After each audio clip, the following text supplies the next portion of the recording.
Hi guys, Ren here and welcome to the workshop. Today I got two Trek Madones in the shop, so I decided to compare them since one of them is the latest version, the Madone SLR, and one of them is the previous one, which is the Trek Madone 9, like the one I had. So even though these bikes look remarkably similar, and it certainly isn't a big revolution in terms of design, which well basically just tells that the Madone 9 was a very good design to start with. There are some key differences in appearance and function as well. So let's crack on with it. The first thing that's very noticeable from the get-go is at the front end. So on the top you can see the integrated Madone 9 bar and stem combo, which has a very lovely shape and it's also quite stiff. But the new bike has a more modern, or certainly more in line with the current trends. It's a split design which retains the proprietary shape of an aero bar.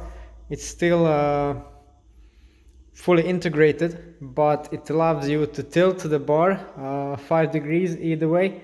Plus you're allowed to make separate bar and stem size changes without changing the other part.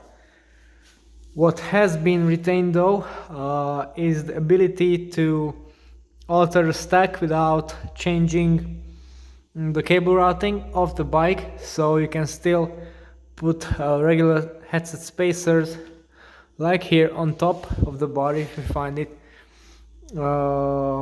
yourself experimenting with it. It doesn't require you to cut it immediately, and you still have the split spacer design, which are also very similar, but they have a kind of a different shape. Instead of a rounded pointy back end here, it's more of a camtail profile for the whole front end. Then if you look further down the fork, if you're a regular viewer to my channel, you know this part very well because I talked about it a lot on my bike. So one of the signature features of the Madone were the vector wings, which enabled the rotation of the fork while having a relatively slim profile while still housing the brakes. And the front brake itself is outside on the front of the fork. Now I've talked about this already, but I'm going to repeat it here. The Madone 9 brakes are quite decent, but not really on par with the standard direct mount calipers per se.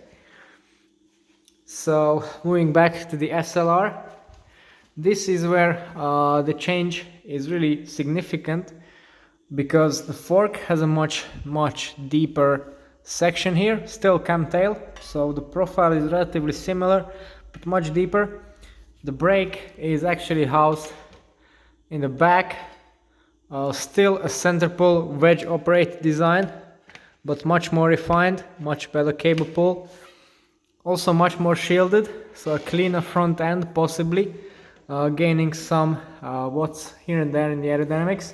And also for the first time I see it on a Trek bike, the fork is actually recessed into the down tube, which nor the Speed Concept nor the older Madone have. The down tube itself relatively similar, although the opening for the junction box or the cable routing system is actually housed lower down compared to the previous version. Here we have an electronic group set, but the junction box has been moved up to the more up-to-date version, the handlebar plug, which this frame allows. The older one doesn't, because that kind of installation or bar and plug wasn't really available at the time, and it has a mechanical drivetrain, so there you have a traditional preload adjuster. Going down to the bottom bracket, it's pretty much the same deal. Quite similar shaping, still BB90, which I think is a bit of a downside compatibility wise for the Trek frames, although the new Madone has a T47, which is a welcome upgrade. And the new SLR also has a much more robust and more adjustable chain catcher, which comes in handy because the one that came stock with the 9 wasn't really all that effective or stiff. Top tube, also relatively similar shape until you look on the bottom, where the new SLR of course has the adjustable slider for the ISO-speed decoupler, which has now a completely different design. Still a tube in tube, but actually from the pivot it doesn't go down, but instead up like in an L shape in the top tube, whereas this one is a bit more traditional. I will also touch on the fit. So this bike came stock with the H2 fit, and if you order through Project One you could have the more aggressive Pro H1 fit. This one comes in an H1.5, which as you would expect sits right in the middle of these two, and by opting different stem angles you can actually choose between a more aggressive H1-like position and the more upright one. Then coming to the back, the rear brake actually is pretty similar, although again slightly revised and updated. You'll also note that on this bike it's recessed and the seat stays are cut out. This is just because it's a small frame, it's a 52.